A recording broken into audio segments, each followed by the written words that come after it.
దూరం పెడుతున్నారు? తాళి కట్టి మరీ సంబంధం లేని మనిషిని చూసినట్టు ఎందుకు చూస్తున్నారు? నన్ను చూసి ఇష్టపడి ఫలానా జానకి రామయ్య గారి కూతురని అడిగి మరీ చేసుకున్నారు కదా. పెళ్లి చేసుకున్నాక ఇష్టం పోయిందా? అభిప్రాయం మారిపోయిందా? మొదటిసారి ఏదో కంగారులో అలా మాట్లాడారేమో అని అనుకుందాం అనుకుంటే పొద్దున్నే వచ్చి నీకే తాళి కట్టానా అని అడుగుతున్నారు. ఎన్నో ఆశలతో మెట్టనింట్లో అడుగుపెట్టిన ఆడపిల్లకి ఇలాంటి పరిస్థితి ఎదురైతే ఏమవుతుంది?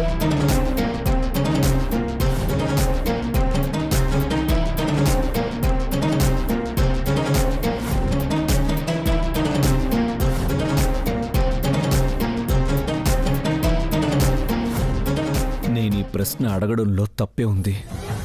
నిజంగా నేను సియా మేడలోనే తాళి కట్టుంటే పక్కకు తీసుకెళ్లి పరిమళంతో జరిగిన సంఘటనలు గుర్తు చేసినప్పుడు అది నేను కాదు మా అక్క అని అప్పుడే చెప్పుండాల్సింది కదా.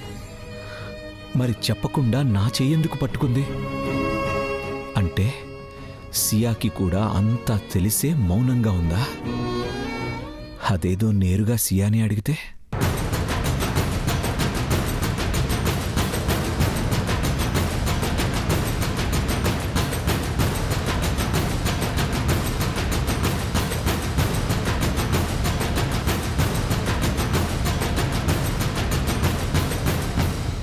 ఒక్క విషయం అడుగుతాను, ఖచ్చితంగా చెప్పు.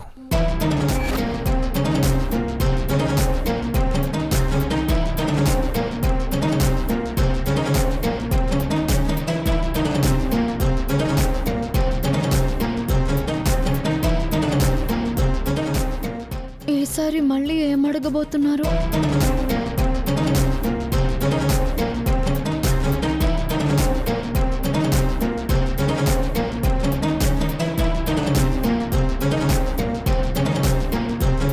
పెళ్లి మండపంలో నిన్ను పక్కకి తీసుకెళ్ళి మాట్లాడాను కదా. పెళ్లి మండపంలో అక్కని పక్కకి తీసుకెళ్లి మాట్లాడారా? ఏం మాట్లాడారు? ఇప్పుడు దాని గురించి అడిగితే ఏమని సమాధానం చెప్పాలి? ఇప్పుడు ఏం చేయాలి? అప్పుడు నేను అన్ని మాటలు మాట్లాడాను కదా.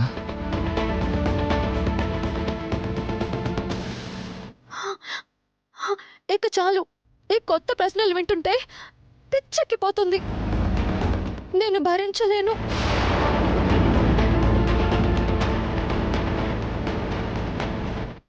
నాకు అన్యాయం చేయకండి.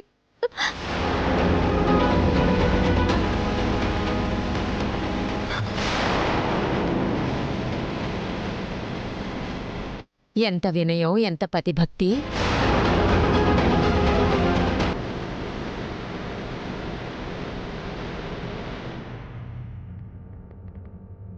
ఈ రోజుల్లో కూడా ఇలాంటి అమ్మాయి ఉందంటే ఆశ్చర్యంగా ఉంది.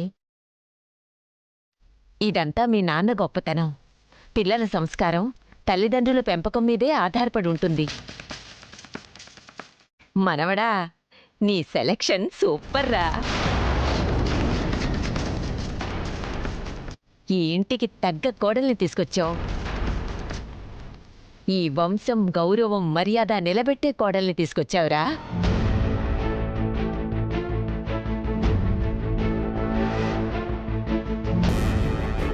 నేనేదైతే నరకం అని బాధపడుతున్నానో అదే మీరు స్వర్గం అనుకుంటున్నారు.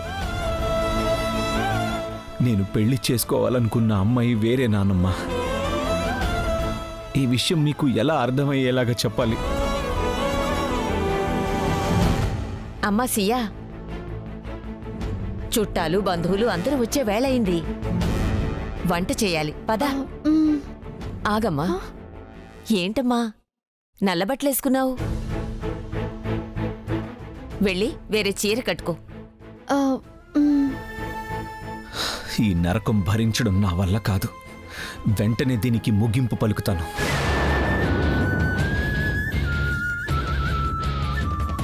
మనవడా, మొదట్రాత్రి బట్టలు ఒక్కరోజే వేసుకుంటారు. వెళ్ళి నువ్వు కూడా బట్టలు మార్చుకో. వెళ్ళరా.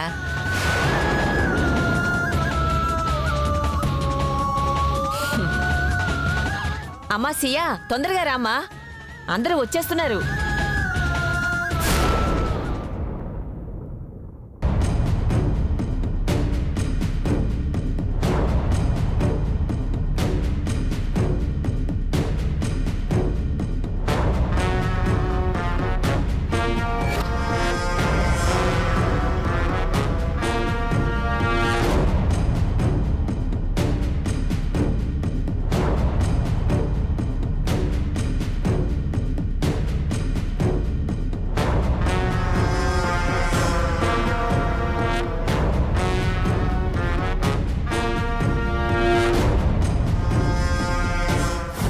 శోభనం జరగని నీకు ఇలాంటి విషయాలు తెలిసే అవకాశం లేదు కదా అని. అది నా ఉద్దేశం అంతే.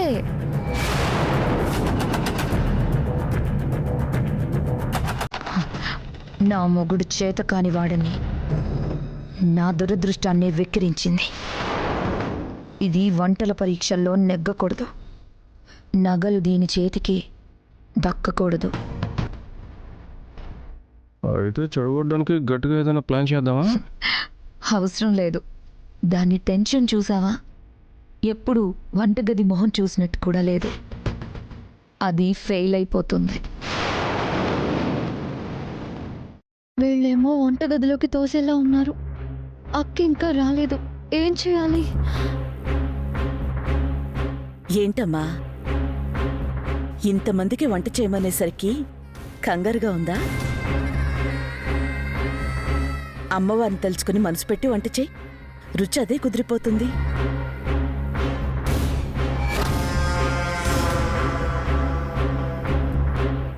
ఎవరిని పట్టుకుని కంగారని అడుగుతున్నావు కౌసల్య? జానకి రామయ్య పెంపకంలో పెరిగిన పిల్ల, సాంప్రదాయాలు కట్టుబాట్లు అన్నీ తెలిసిన పిల్ల. 25 మందికి వంట చేయడం ఒక లెక్క, వంటి చేత్తో చేసి పడేస్తుంది. బాగా చెప్పావమ్మా. ఏదో అదృష్టం బాగుండి ఈ ఇంటి కోడలైపోలేదు. అన్ని అర్హతలు ఉన్నాయని అందరికీ అర్థం అవుతుంది. అప్పుడే తొందరపడి సర్టిఫికెట్లు ఇచ్చేయొద్దు మావయ్య గారు.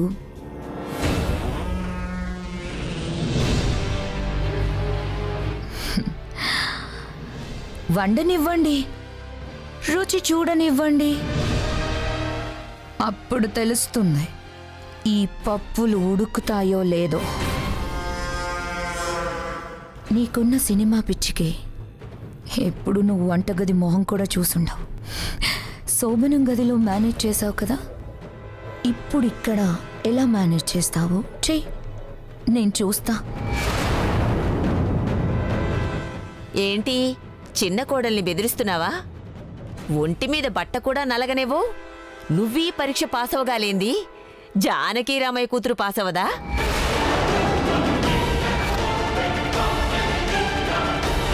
కరెక్ట్ నాన్నమ్మా. పైగా నా తమ్ముడి సెలక్షన్ కదా, అన్నిట్లోనూ అదరగొట్టేస్తుంది.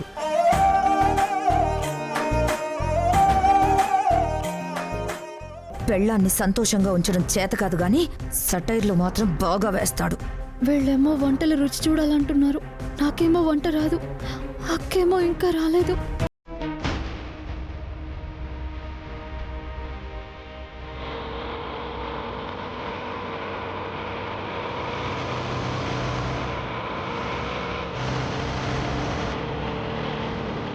రామా, సత్యనారాయణ స్వామి వ్రతంలో నువ్వే నన్ను కాపాడావు. ఈరోజు ఈ భోజనాలకి వెళ్ళి నేనెక్కడ దొరికిపోతానని భయం వేస్తోంది. అన్నీ నువ్వే చూసుకోవాలి రామా, నీ మీదే భారం వేశాను.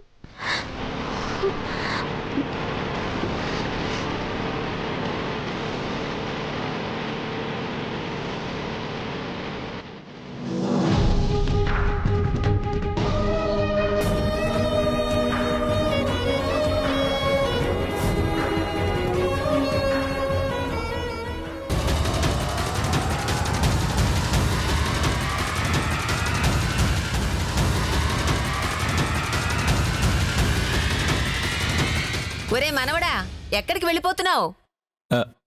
ఒక ఇంపార్టెంట్ వర్క్ ఉంది ఇందు, బయటికి వెళ్ళొస్తాను.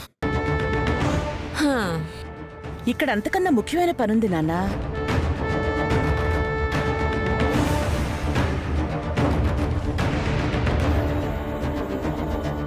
మొదటిసారిగా నా కోడలు నీ భార్య పొయ్యి వెలిగించి తన చేతి వంట మనకి రుచి చూపించబోతోంది.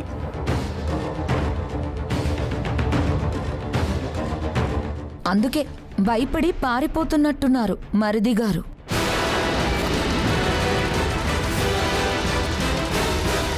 ఊర్మిళ, పరాచకాలు చాలు. పరాచికాలు కాదత్తయ్యా, నిజం చెప్తున్నా.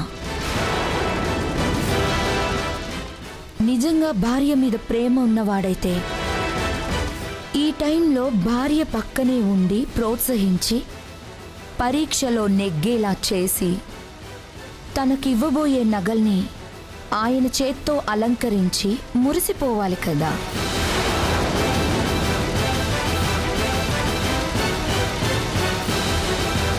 మరి అదేం లేకుండా సంబంధం లేనట్టు వెళ్ళిపోతుంటే ఏమనుకోవాలి? తన భార్య గెలుస్తుందన్న నమ్మకం లేదా? లేకపోతే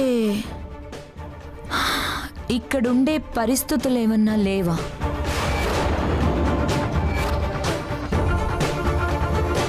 నోరుంది కదా అని ఇష్టం వచ్చినట్టు మాట్లాడు ఊర్మిళ. ఏం జరిగిందని నా మనవడు ఇక్కడుండే పరిస్థితి లేదంటున్నావు?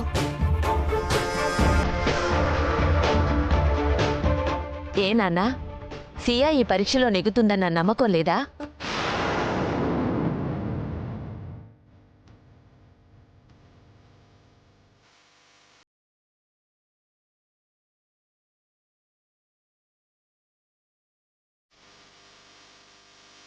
మాట్లాడండి మరిది గారు. అంత నమ్మకం ఉంటే మీ భార్యకు ఆల్ ది బెస్ట్ చెప్పండి.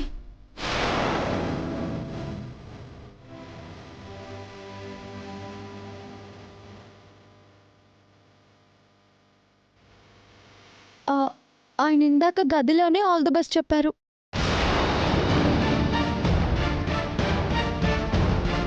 ఆశీర్వాదం కూడా తీసుకున్నాను. మీరు చూశారు కదా బామ్మగారు? అవును, నేను చూసా కదా. నువ్వివేం పట్టించుకోకు మనవరాలా. నీ చేతి వంటతో అందరి నోళ్ళు మూయించు చాలు.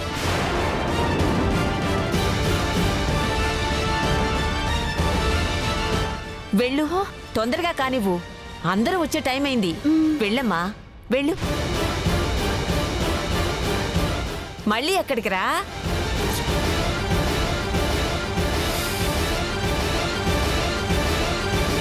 పదహారు రోజుల పండగ వరకు బయట అడుగు పెట్టడానికి వీల్లేదు. వీల్లేదన్నా ఆగరు బామ్మగారు. రాత్రి నుంచి చూస్తున్నా మరిది గారు ఇక్కడుండలేరు.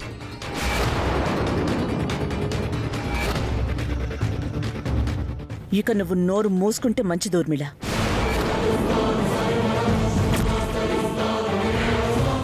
నా నోరు మూయించడం కాదత్తయ్య. మీ అబ్బాయి గారు ఎందుకు మొహం మార్చుకున్నారో అడగండి.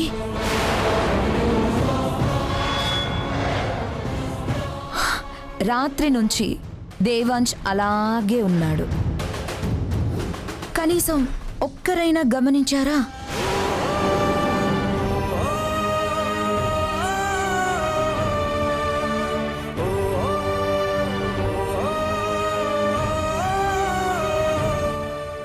ఏనన్నా, నిజమా? నువ్వు దిగులుగా ఉన్నావా? ప్రేమించిన అమ్మాయిని పెళ్లి చేసుకున్నందుకు సంతోషంగా ఉండాలి గాని దిగులెందుకు నాన్న? ఏదైనా సమస్య?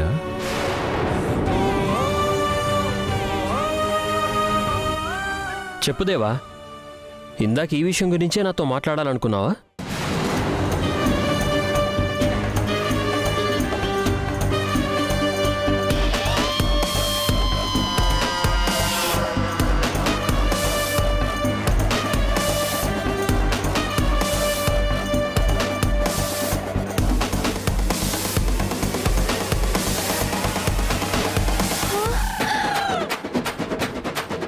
దేవుడా,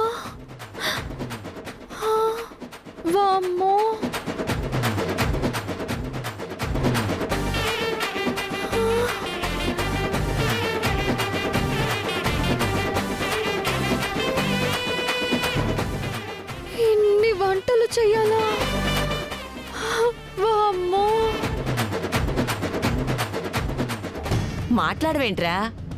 ఎన్నో రాజుల సంబంధాలు వస్తున్నా కాదని సియాని నువ్వు ఇష్టపడ్డావని నీకోసం మీ నాన్న ఎన్నో మెట్లు దిగి మన స్థాయికి తూగని వాళ్లతో సంబంధం కలుపుకున్నాడ్రా. ఇప్పుడు నువ్వు సంతోషంగా లేవంటే వీటన్నిటికీ అర్థమే ఉండదు. అసలేం జరిగిందో చెప్పు.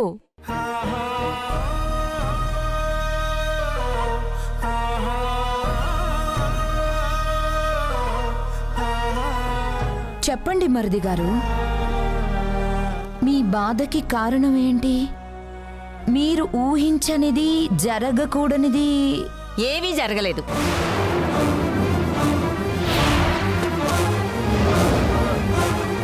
మనోడా, నువ్వు ఇట్రా చెప్తా. రా రారా. ఇందు,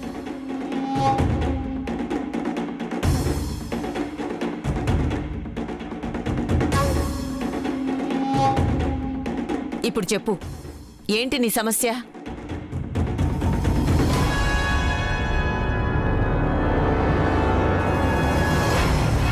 మాట్లాడకపోతే ఎలా తెలుస్తుందిరా? నా ఆరోగ్యం గురించి నీకు తెలుసు కదా. అసలే నాది చిన్న గుండె. ఇది కొట్టుకుంటుంది అంటే నీ సంతోషం వల్లే. నువ్వు బాధపడితే ఈ గుండె ఆగిపోదు. నా బాధ నీ గుండెని ఆపేస్తుందంటే ఇంకేం మాట్లాడమంటావు ఇందు? ఒక పక్క నిజం చెప్పమంటున్నారు, ఇంకొక పక్క నోరు మూసేస్తున్నారు. చెప్పరా మనవడా, ఏంటి నీ సమస్య? కారణం ఎవరు? నువ్వే ఇందు.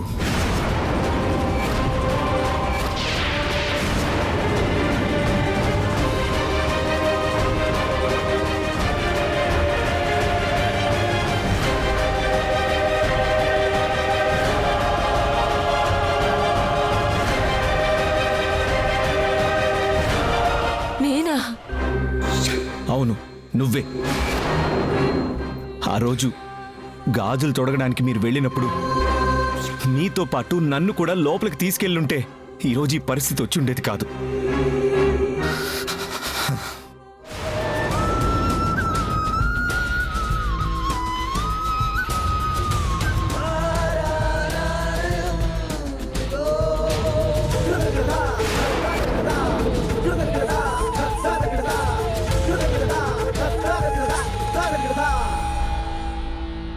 ఏం చెప్పాడత్తయ్యా? ఏమంటున్నాడమ్మా? ఏమంటే ఏం చెప్పమంటావు?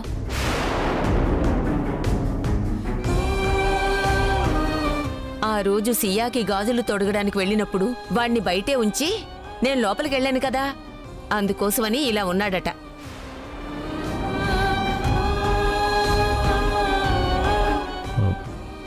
అప్పుడెప్పుడో జరిగిపోయిన దానికి ఇప్పుడు మొహం మార్చుకోవడం ఏంటమ్మా? అదంతా నిజం అనుకుంటున్నావా? పరాచికాయలాడుతున్నాడు. వాడికి నాకు ఇది మామూలేలే.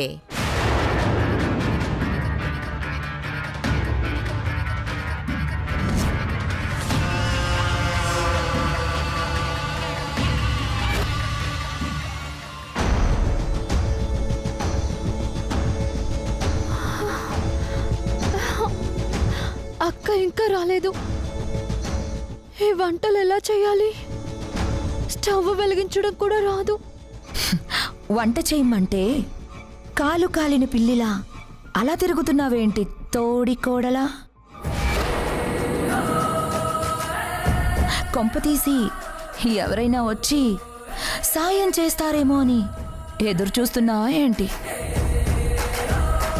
మనుషులు కాదు కదా, ఈగ దోమ కూడా నీకు హెల్ప్ చేయడానికి రావు. నిజం చెప్పు, నీకు వంట రాదు కదా?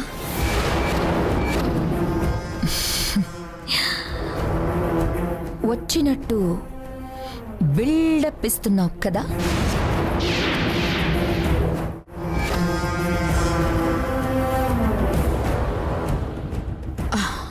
అదే నిజమైతే రాత్రి శోభను జరగకుండా జరిగిందని బిల్డప్ ఇచ్చావన్నా నా అనుమానం కూడా నిజమే. ఇప్పటికే ట్విస్టులతో చచ్చిపోతుంటే మధ్యలో ఈవిడ పోరేంటి? మాట్లాడవేంటి? నేనన్నది నిజమా కాదా? ఊర్మిళ, హా?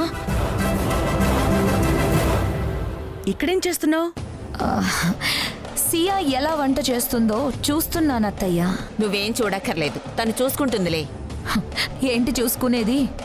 ఇంతసేపు అయినా ఇంకా స్టవ్వే వెలిగించలేదు. అసలు స్టవ్ వెలిగించడం వచ్చో రాదో.